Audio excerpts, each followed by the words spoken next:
Hey everybody, welcome back to another exciting episode of Miller's Military Moments, where I am your host, Jason Miller, Master Sergeant, retired. Yes, that sounds great. And guess what? It feels amazing. So great to be retired and enjoying everything so far.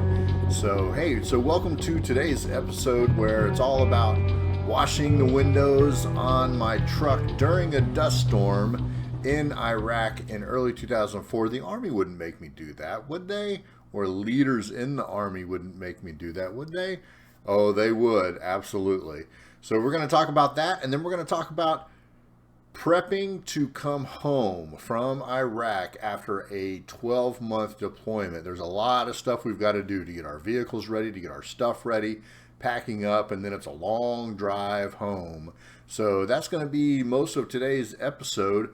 And really looking forward, we've got this episode, one more, and then a season one wrap up. And then we're going to wrap up season one here in a couple weeks. And I'm going to take a couple weeks off to let some of y'all catch up to some of these episodes and get ready to move to Atlanta, Georgia. And then I'm going to pick it back up when we get settled there with season two, with some pretty exciting things coming up in the future, with another podcast project coming out with super positivity, celebrating great people out there doing amazing things. And I've got a bunch of shows that I've appeared on lately that are getting ready to come out, released here in the next couple weeks and also in June as well.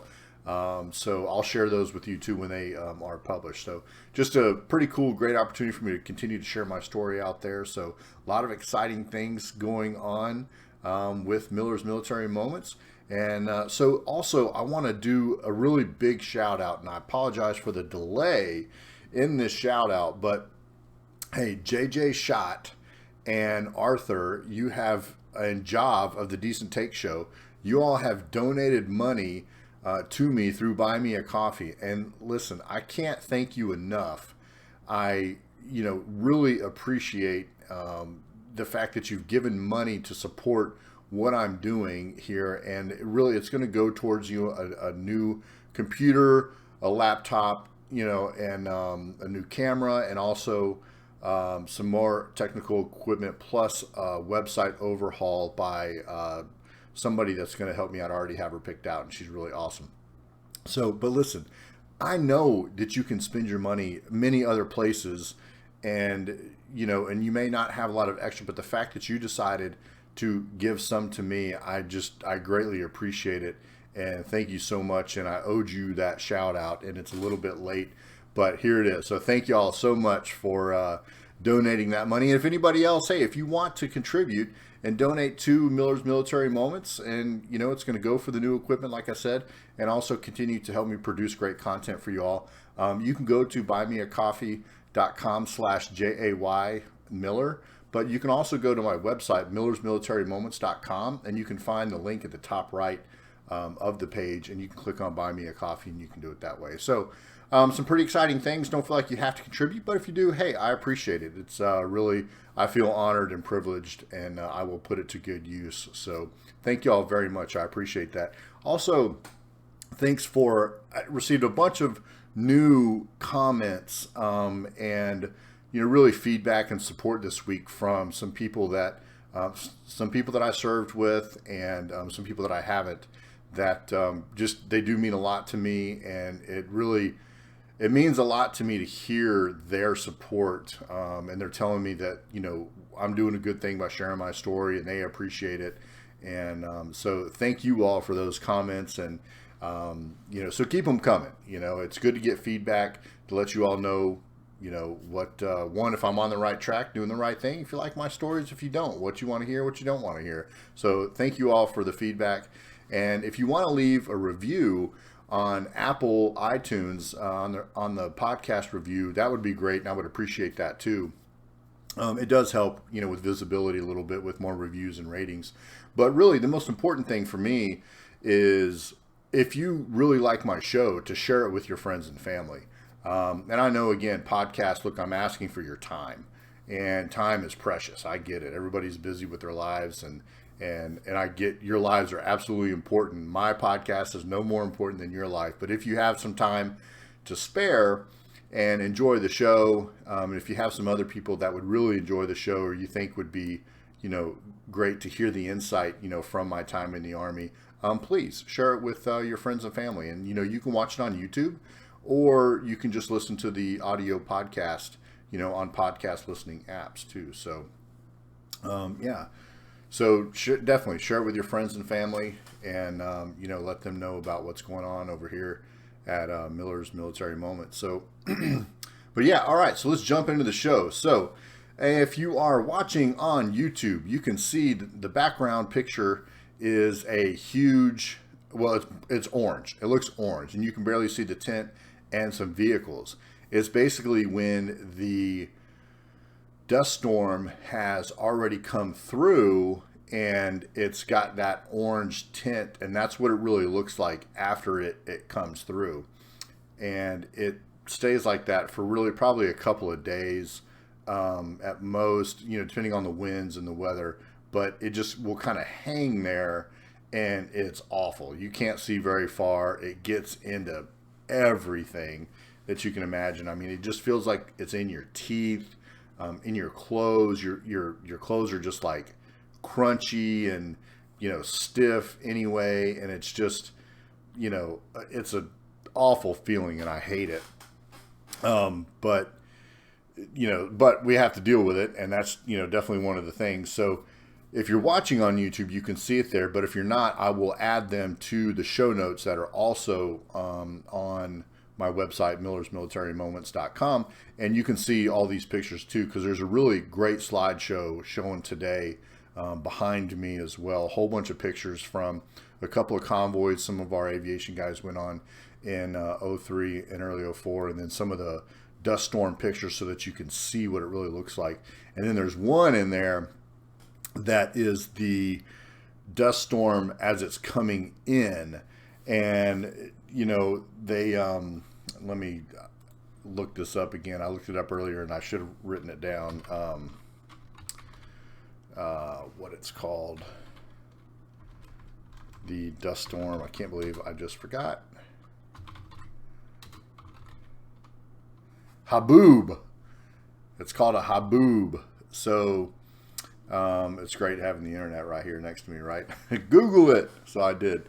It's a haboob, and you can see it coming, and it could be like 100 feet tall of this wall of just sand. It looks like almost like a wave.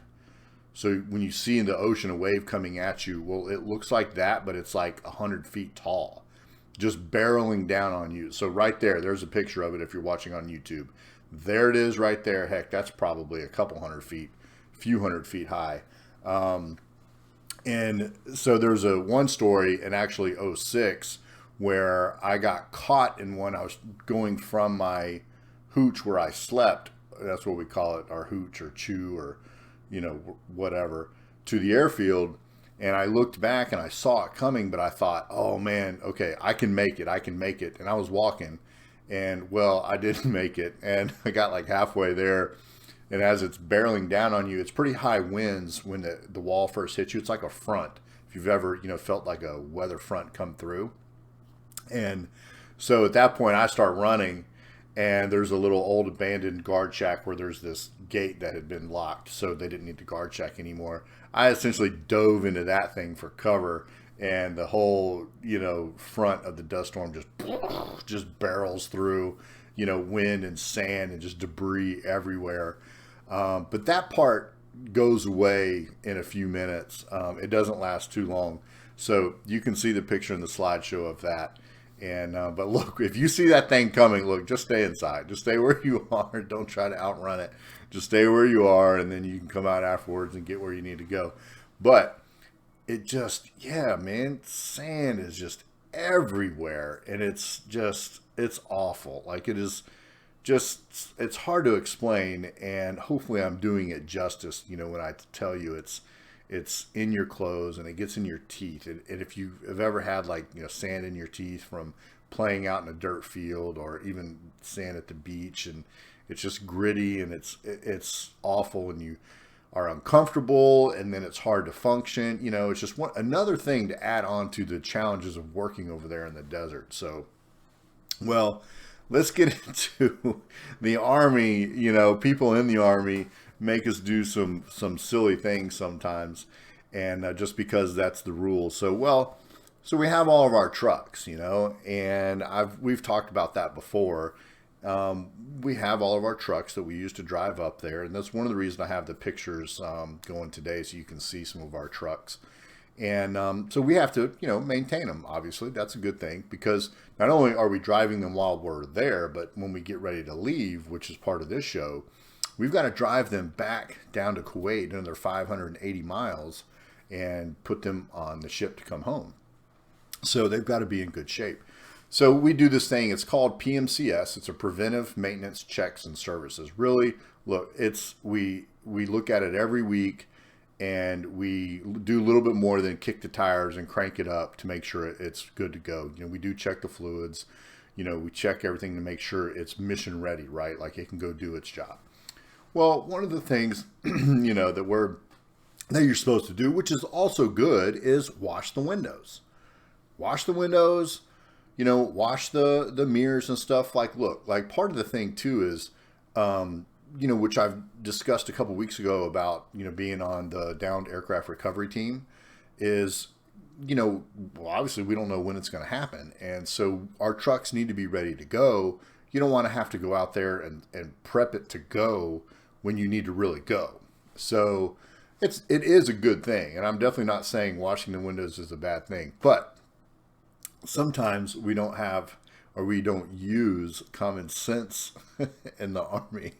And so I was doing my thing as a soldier, and on the particular day I was supposed to, I went out and checked my truck over, and, you know, the dust storm had come through, and it was just, you know, dust was everywhere. I had my goggles on, you know, because it was just everywhere. Anyway, doing my thing, truck was good. I filled out the paperwork to say, hey, truck's good, you know, and I go to turn it in. And, you know, I was a junior soldier, so we turned it into the NCO, and then they check it over to make sure you know, I did everything correctly. And so they asked, you know, hey, so did you wash the windows and stuff? And I looked at them like, you know, with a surprised look. And I said, no. And he looked at me with the straightest face ever and said, well, you need to go wash the windows. And I said, I looked outside the hangar where you could see the dust. And I looked back at him and I said, are you serious? Like, really? And he looked at me again, just deadpan, and was like, yes, we have to. That's the rules. That's the standard. That's the standard, right? And I'm like, but it's no buts. Go wash the windows. And so at this point, I'm like, he is for real. Like, what? So I'm like, okay, I guess I'm going to wash the windows. So I go and get some paper towels and some Windex or whatever, and I go out there, and I'm thinking, like, is this for real? Like, somebody is messing with me, right? Like, there's going to be, I don't know, Candid Camera, right? If anybody remembers that show, is like going to come out from a truck and start laughing at me and like do something funny. I'm like walking out there and I'm like looking around. I don't see anybody else doing this, right? I mean, nobody. And most of the other people have already checked their vehicles out, right? I'm just like, man, they're playing with me. Like they're about to do some kind of trick to me or something. Anyway, I go out there and I just I'm walking around and, you know, I'm like, you know, anyway, nothing is happening. So I'm like, okay, well, I can either stand out here like an idiot or just do it and get it over with. So I'm like spraying. I'm like, this isn't even going to work. I mean, I'm going to spray this on there and wipe it off. And then it's going to turn to mud, and then more dust is just going to cling to the window, which it did. It looked absolutely awful when I was, you know, trying to clean it. But I'm like, well, I can say that I washed the windows. I'm not saying it's clean and you can actually drive this thing right now. But so I did it, and it looked terrible. And I come back in, he's like, is it good? I said, I'm not saying it's good. No. Did I do it? Yes. Is it accomplished? Absolutely. But is it good? No, it is absolutely not. And he was like, okay, that's all I needed. And, you're good. I'd go back to working on the helicopter or whatever I was doing.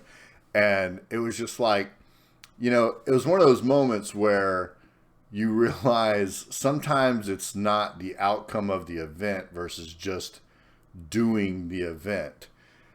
Checking the block, so to speak, which we say a lot in the Army. And, and sometimes it's just easier to do it. Like, instead of arguing or, disagreeing or whatever, just do it and then move on and whatever. And I can't tell you probably how many times I did that in the Army where I was just like, this is the dumbest shit I have ever done in my life. And this is one of those moments. So I definitely felt like I had to share with y'all. But hey, my boss was happy. I was done, moving on. And, now I can laugh about it, telling y'all the story. And you can see in some of these pictures here, the windows, definitely they're dusty on these trucks and stuff. But in some of these pictures, the weather's pretty good. Yeah, so, we just do sometimes silly things like that in the Army. And it's better to just go do it and get it done and then, move on to something else. So, all right. Well, so now we're really getting into, the spring. We're, February of, 04. I'm back from R&R. We talked about that last weekend and seeing the family, and which is really, really hard to leave and come back. But we've got to get ready to go home.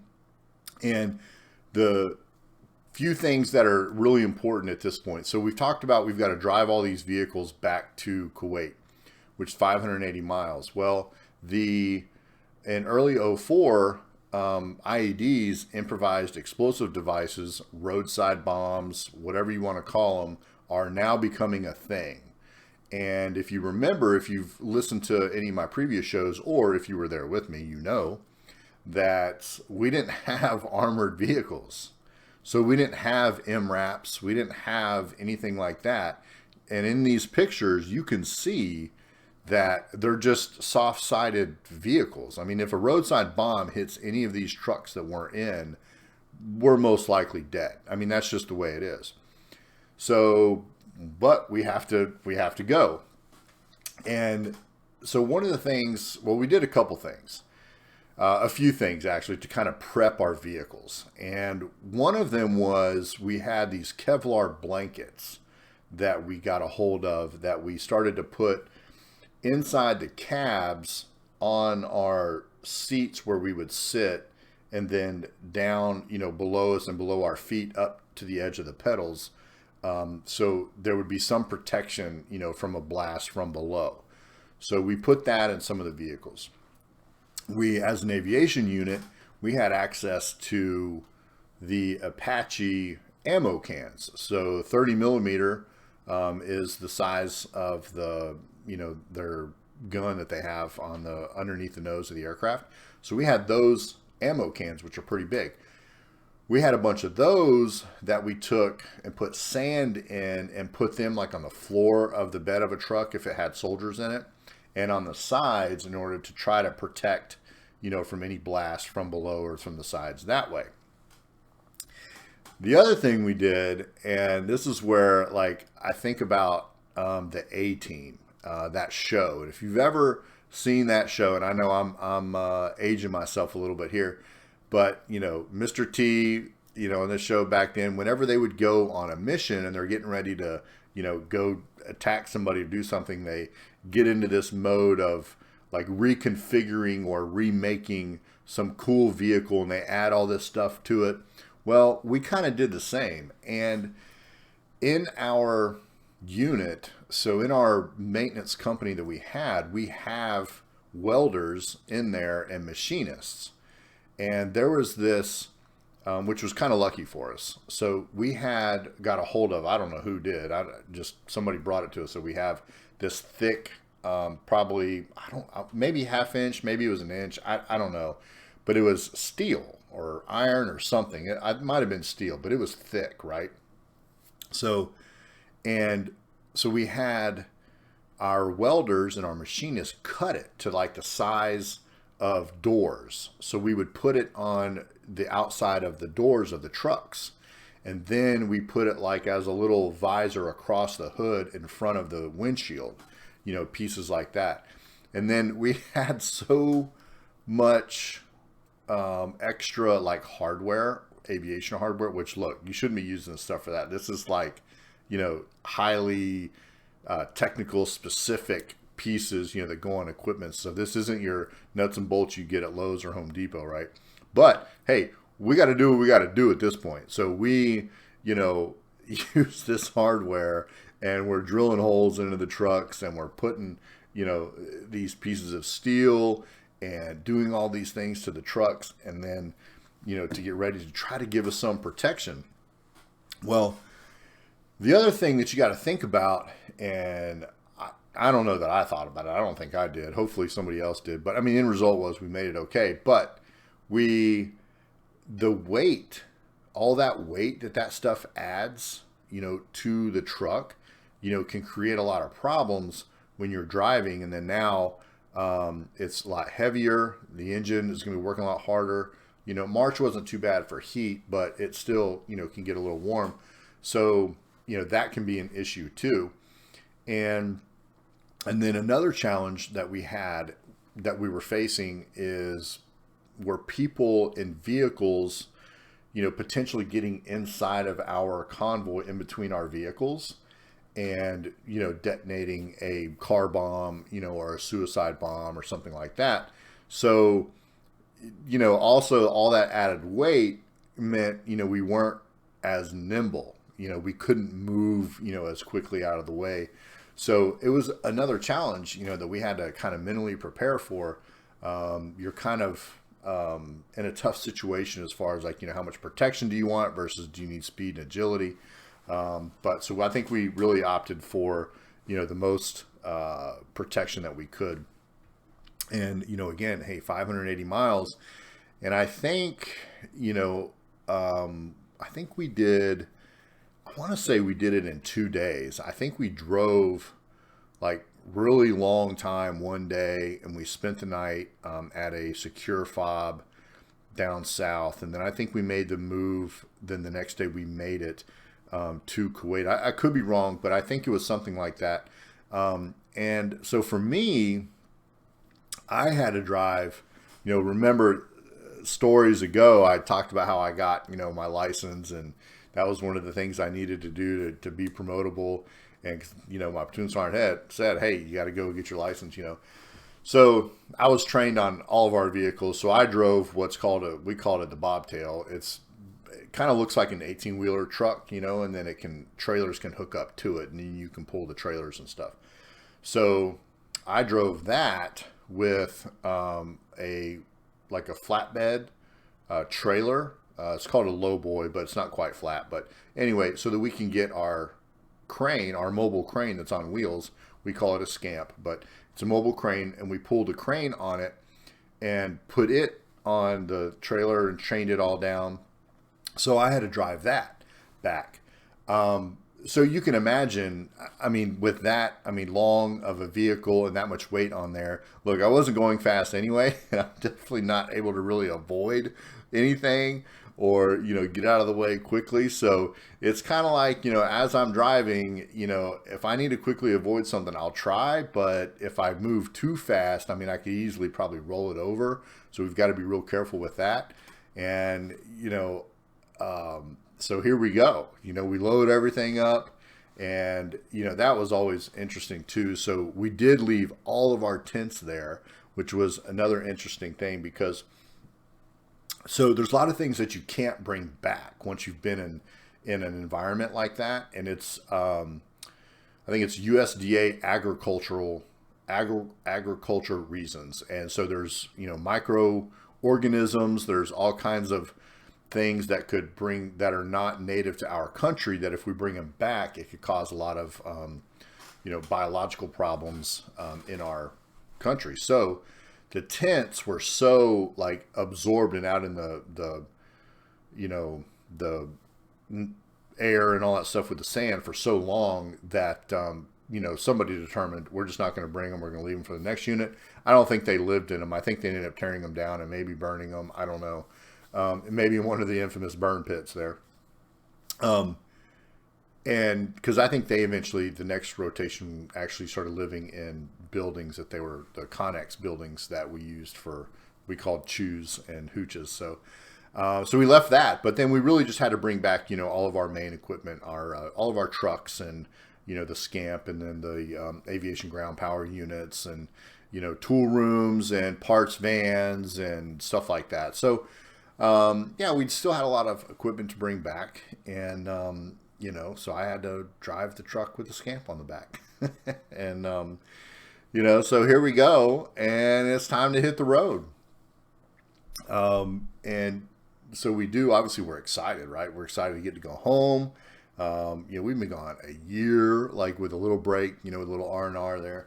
But we're going to go home for good. And this is, so exciting, but it's also like very nerve wracking because what if something happens to you going home?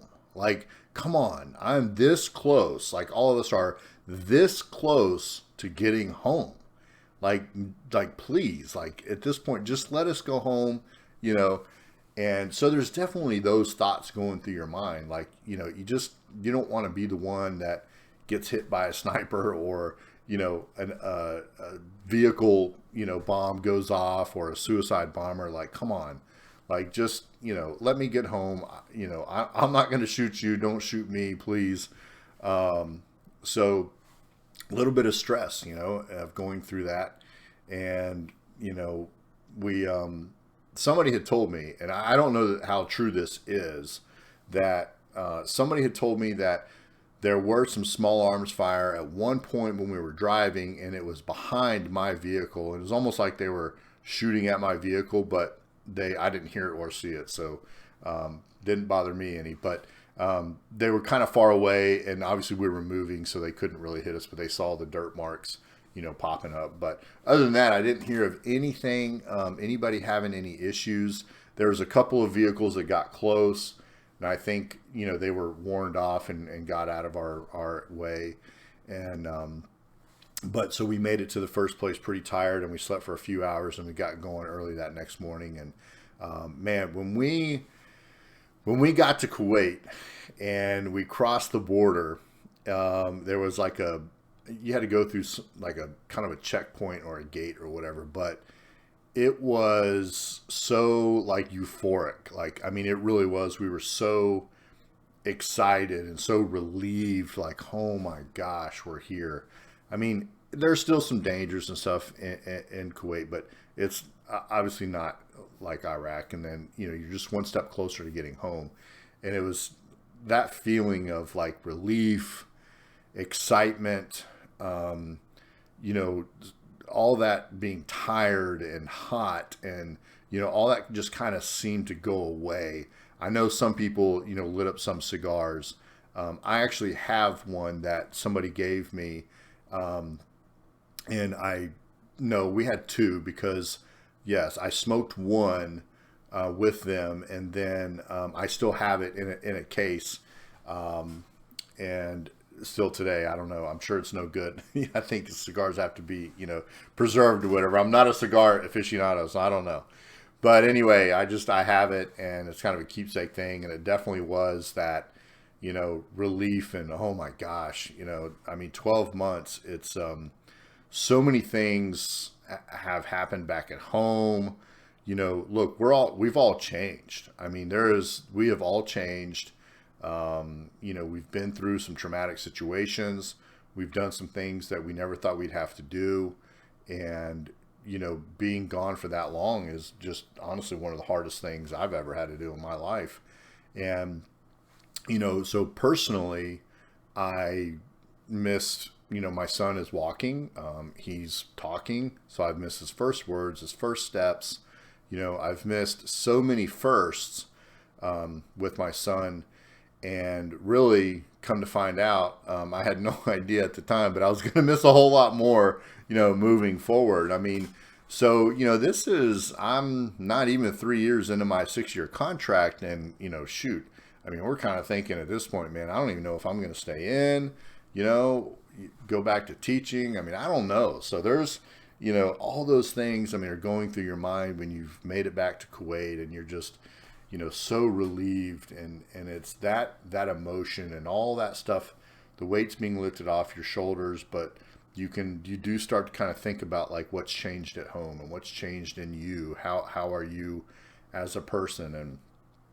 And so I don't think that I felt like I changed, honestly, but I did, and I was changed. And that's one of the difficulties, is realizing that you did change and you are a different person. And, going through the reintegration stuff at home and getting reacquainted with your family is a little bit harder than people think. And we're going to talk about that next time. But it's tough. And so you do start kind of going through that stuff, especially when we hit Kuwait. But before that, we've got to prep our vehicles to get on the ship, which is actually pretty challenging, honestly. So because we have to clean them and get them inspected by certain inspectors before they are allowed to get put on the ship, for the same reason I said earlier about the tents and stuff.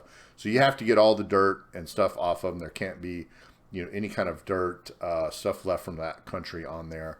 And, because of the microorganisms and stuff like that. So we've got to clean that. And so, like I told you, I have the truck, the lowboy trailer, and the scamp. So that's my responsibility. Me and my, we call it a TC, tank commander is really the nickname, but it's, our co-driver with me. So it's our responsibility when we go to what's called a wash rack, which is, this huge area, huge concrete area with drains and stuff, where we drive in and we can use the facilities to wash everything, and then we get it, prepped and stuff. But before that, we had to go to this place. Before we even got to like where we were staying, we drove into this place, and they called it Four Corners of the World, I think, or Four Corners of the Earth.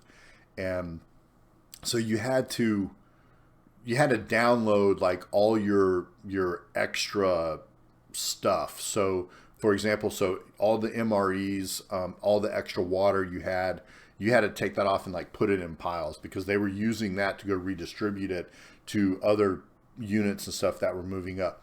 If we had oil or gas, fuel, any of that stuff we had to take off. And so it took a little while, because you had to go to the different stations, and, and to be honest with you, like, you didn't know what they wanted at that station. So you're really tired. Okay. And it's dark. So you pull up, and they're like trying to get you to hurry. And they're like, come on, soldier, get out. Like, do this, get this. And you're just like, what? Like, what are you saying, man? I don't even know. Like, okay, do I have that on my truck? Like, so it was a little bit tough to kind of get through that. But the interesting part about that night really was, there were some National Guard troops that were kind of hanging out off the edge of this little operation. And every time we would stop, they would come up to us and start asking if they could personally take, something from our truck that they needed to put on theirs. Like, talking about all that extra armor and stuff that we put on ours. So they had nothing as well. They had all soft skin vehicles. And now, the IEDs are a big deal, and they're getting ready to head up north. And they're like, man, can we have anything? So I think it was our platoon sergeant, or, some of the NCOs started coming by and letting us know, like, hey, start taking this stuff off. Well, we had our toolboxes, our aviation toolboxes with us. We always carried those in case we needed to do some maintenance, right, on the truck. But so we, got that, and we started taking off this stuff. And that was when the people that were trying to get us through that Four Corners thing would say, hurry up, keep moving. And we're like, well, we're trying to, help these guys out. So it was a battle of trying to get this stuff off and help them out, versus these guys yelling at us to keep the line moving. And, but we got it all taken off and handed to those guys, and hopefully it worked, and we have no idea if it worked or didn't work, but yeah, so that was interesting because again, so much of the Army didn't have up armored vehicles, and especially National Guard, which a lot of times they are behind the active duty as far as equipment goes. So it's no surprise, especially then in '04, that they didn't have a lot of good equipment to really head it into a pretty dangerous combat zone. So that definitely was interesting. We got all that stuff downloaded, got through there, ended up at a like a Kuwaiti Army, post essentially, and they had some barracks there. So they had beds, and I don't know that it was AC. It seemed to be a little bit, cooler in the rooms or whatever, but a lot of places they just didn't have AC. So we got to kind of settle there for the night, and then we got instructions on when we were able to take our vehicles over to the wash rack. And of course, we're just all excited about, when we're going home. Like, okay, we're here. When can we go home? Like, when are we getting on the plane? And I know that was really, really tough for the leaders, because I'm sure we were just bugging the absolute shit out of them all the time with, when are we going home? Like, come on, when are we going home? Like, this is ridiculous. We're sitting here doing nothing. Let's put us on a plane. Like, let's go, Well, I mean, the big picture is there's 20,000 4ID soldiers trying to go home. So you do the math over, probably a month, I don't know, of how long, trying to get us all home. So somebody's first, somebody's in the middle, and somebody's last, But when you're ready to get home, it's just, you don't care about any of that. You just want to get on that plane. So, yeah, so now, hey, my turn to go to the wash rack comes up. Oh my gosh, man. So the scamp, okay, so I have three components, right? I have the truck, the front part of the truck, then I have the trailer, and then I have the scamp. And so I have to get all three certified. So there's paperwork that goes with them and stamps and stuff, right? And so we go and we have certain, like, let's just say there's 36, parking spots for wash racks, right? They're numbered. They've got ramps so that you can pull it up and wash underneath it. And we have them for, X number of time. Like, they're slotted. I mean, there's so many people there that, like, you only have it for so much time. So I was there for 36 hours on the wash rack itself.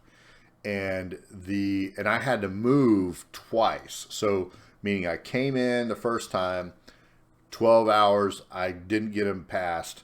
I had to move it for the next 12 hours once, and then I had to move it again for the third 12 hours and to finally get it finished.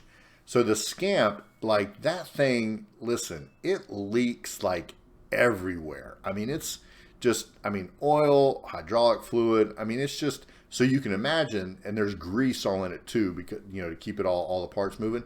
That stuff just attracts like dirt and everything in it.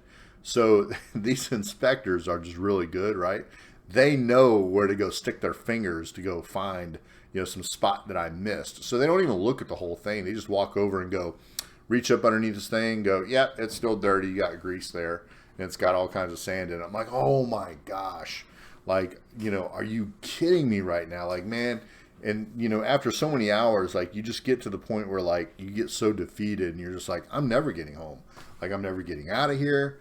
And one of the problems, too, was so other people were finishing up with their vehicles, and then they were, like, leaving. So out of, like, all, my teammates that were here, there, and everywhere doing stuff, like, there was fewer and fewer people there to, like, even help me if they could. And I was the last one to finish, and so I was obviously exhausted. And so whoever was with me, I have no idea at that point. I just remember there was only like a few of us, 3 or 4, and they took me over to, like, because we were on Camp Doha, and which was like a huge logistic base at that point. And I want to say it was like on the Marine side or something, but anyway, there's a bunch of Marines over there, and there was like this empty warehouse, and somebody had a couple cots, and they were like, hey, crash right there, and we'll come let you know when, it's time to go. So, oh man, I totally crashed and was just out. I have no idea for how long. I just remember they came and woke me up and says, "Hey, it's time to go. Let's go." It's like, okay, sweet. So got up and got in the van and drove back to, where we were staying at the place. So, that was like, almost just like another huge like mountain for me to climb to get home. Like how many more of these things do I have to climb? Like, come on. Like, I just want to go home. I've been here for 12 months, like just no more. I'm done. I've had it. Like, just let me get out of here. So anyway, got back to where we were and probably had a few days, 3, 4, 5 days, I think. There was a group that went ahead of me. And so we watched them outside. Like, to go home is also, oh my gosh, listen, to go home when you actually start the process of, hey, I'm getting ready to get on the plane. It's like, I want to say you start the process almost 24 hours prior to boarding the plane. It might not be exactly that, but it's like at least 18, if not 24. I mean, it is insane. So I'm seeing these people out here on there's like a black top and the buses are there. You have to empty all of your bags. Like, so you go out there a few hours before you get on the bus, right? Empty all of your bags, and they get inspected because they have to look for contraband. So you're not allowed to take ammo. There's all kinds of war trophies that you're not allowed to take home. So they're checking for those things. A couple people in some other units got caught and they got in trouble, and I believe they got pulled to the back of the line to go home. General O'Dearn was like, "Nope, you go to the back of the line." So you've got to dump all the stuff out. Then you got to load them all onto the bus, and you got to ride a bus for like 3 hours, and then you go to another spot, and you sit there for, I swear, like 5 or 6 hours. Then you take your bags and you go through another like checkpoint, and you've got to then they'll only inspect like, I don't even know, 25% of the bags. And then, so if your bag gets selected, you've got to go and dump it out and get, inspected again. And then you've got to load it again. Like, you do the duffel bag drag, like, I swear it's like 5 times where you're just, loading it on this bus, this truck, bringing it off here, dumping it out, packing it again, like just over and over and over again. And finally, you get to, like, if it's the terminal or wherever the last place is you're in holding, and it's like the, a secure spot. So you've been checked and verified and stuff. And then your bag, so you have a baggage detail. So somebody is on the baggage detail, and which I don't remember coming home if I was or not. Honestly, I don't remember. I don't think I was, but I've been on it several times, so I could have been, but it sucks too. Like, if you imagine there's 300 people on the plane, there's 2 duffel bags and a ruck, or 2 duffel bags per person. I mean, there's like 600 duffel bags that you're, helping to load and unload onto the plane. Like, yeah, there's no baggage claim, like airline detail for you. You've got to do it all. The only time we get help is obviously when we land back home. So then, there's people that have been already at home. They'll get put on that detail to kind of pick up our stuff. But so sometimes the baggage detail would get a chance to sit up in first class or business class if there was that available on the plane, because let me tell you, it was work. I mean, that was insane to, do that. So a whole lot of work. And so we'd have to kind of go through that, and then, but when you're at the final point, you're just kind of sitting and relaxing, and I swear it's several hours again. You're sitting there waiting, and then you finally get on the bus, and you get to go over and get on the plane, and, and we're, somewhere in Kuwait, and we're getting on the plane, and it's like so surreal, and you're just so, like, I mean, this is the relief of the relief, right? This is, so excited, like, oh my gosh, I'm actually getting out of here. I've survived. I'm on the plane now. Like, this is so cool. You can feel the jubilation. You can feel the excitement. The crew is even exciting. Like, I have a friend now that is a pilot for these types of flights, and he loves doing this mission of taking the soldiers home. And he was one of them at one time. So it's they're excited, we're excited, and it's kind of like herding cats. We're trying to get everybody to sit down, hurry up, and so but it's also a long trip too. So you fly from Kuwait to somewhere in Europe, and then usually up in the Northeast somewhere. Often it was Bangor, Maine, and then we would land there, and then sometimes it would take a couple hours to get the plane or a new crew or whatever. And then from there, we might go direct back to where we were going. And for us, it was Fort Hood.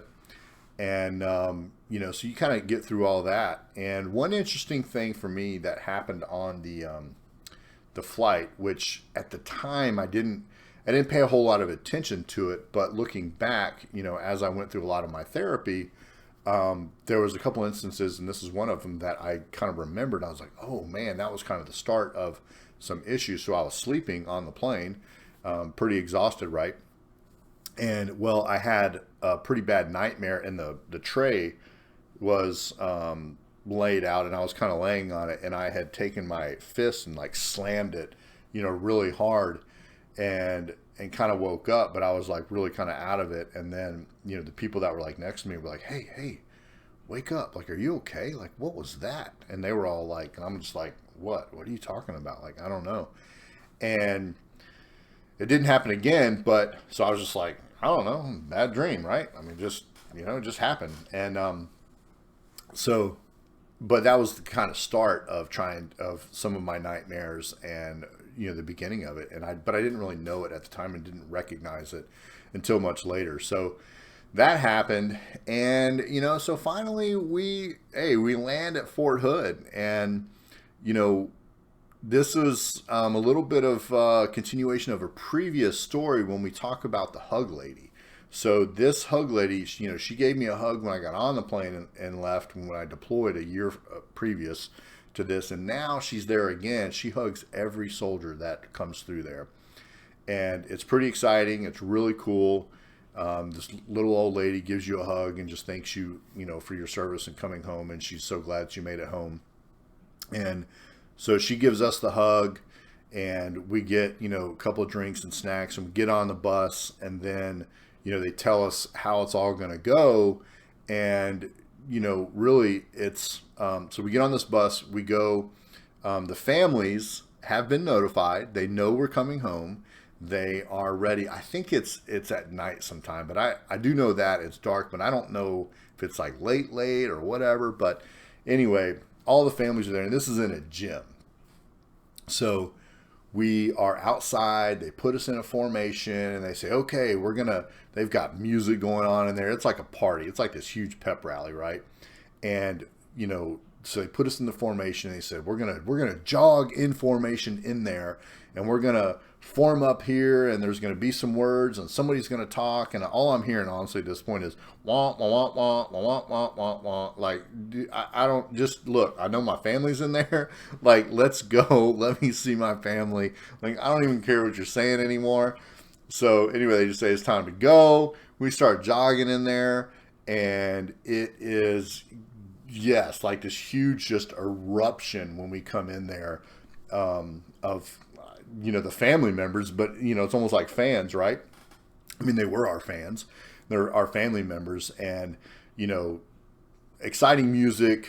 Everybody's excited and happy and just screaming and cheering. And of course, I'm trying to find my family up in the crowd, and I can't see them. There's just too many people. And also I'm trying to, stay in formation, and we're still kind of a little bit rigid. I think we're still at attention.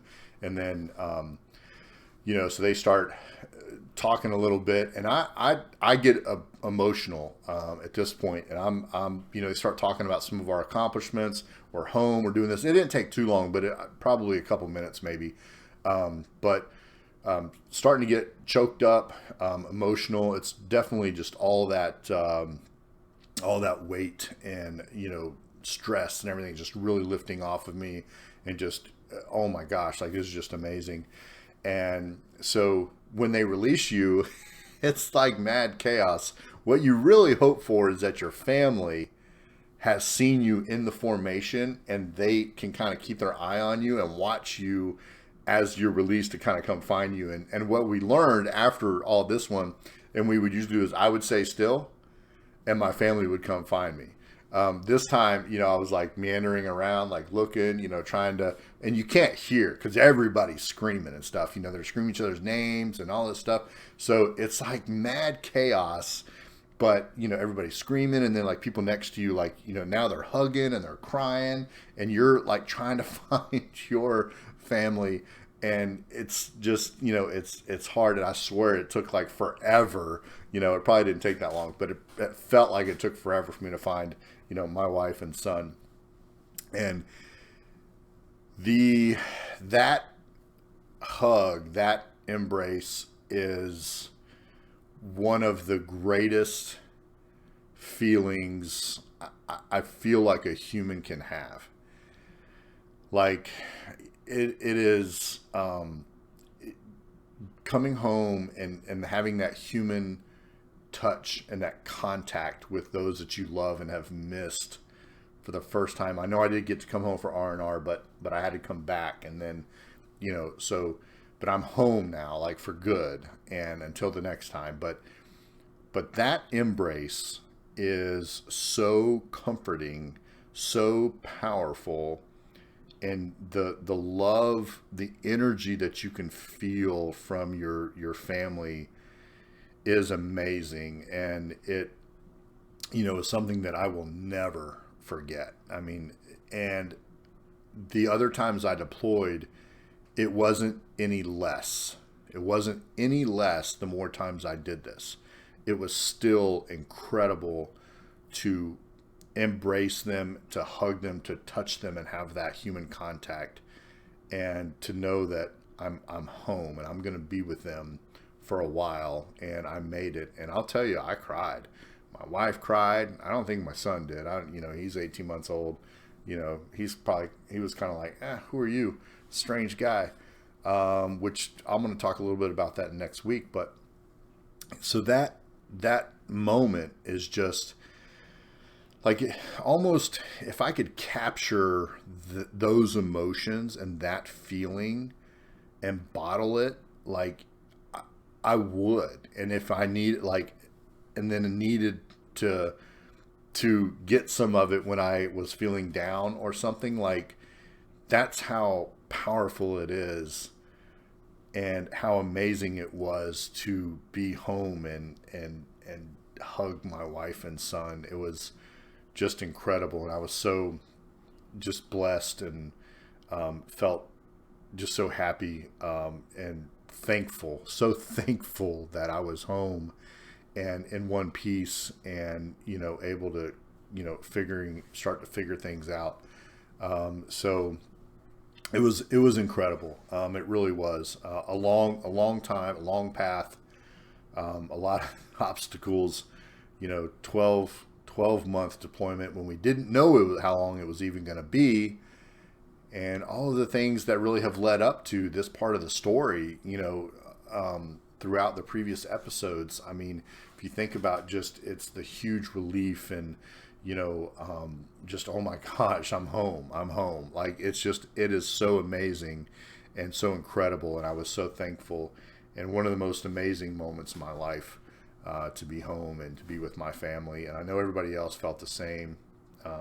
We immediately got a 4-day pass. We got to go home. So for 4 days, I didn't have to do anything Army. I got to be with my wife and son, and really try to start integrating and figuring out, each other. And I'm going to talk about that next week. And so, hey, thanks again for tuning into this episode. Another really great part of my story. And, this is a lot of, so if you know people that have deployed, like, this is, what we went through and what we've experienced coming home. It's some really incredible stuff. Now, there's some big challenges coming up, and I'm going to talk about those next week.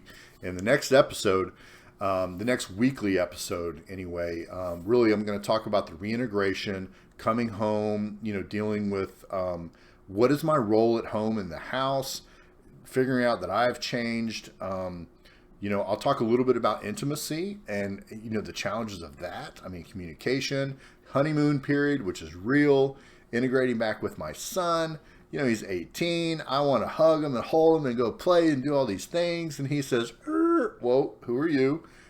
Doing all those things and working through it. So I'm going to talk about all those things as we get ready to wrap up season 1, which has just been a really incredible opportunity for me to share my story. So, man, thanks again for hanging out with me today, listening to this story, prepping, our vehicles, washing some windows in a dust storm, and getting ready to come home and learning what it's like to actually get home on the plane and see our family. So thanks again so much.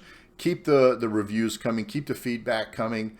Thank you so much. Check out millersmilitarymoments.com. You can leave comments there. You can send me emails.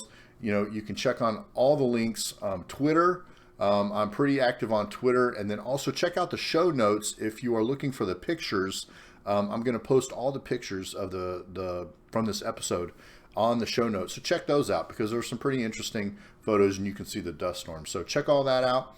And hey, hope everybody is healthy, maybe even getting back to work as the pandemic, starts to sort of wind down. But anyway, other than that, look, let's continue to make our world a better place, show people compassion, be kind out there. You have no idea what people are going through, and, be a little bit of empathetic, show some empathy, and, help each other out, help our neighbors, be kind, show compassion. I love you all. Until next time, peace.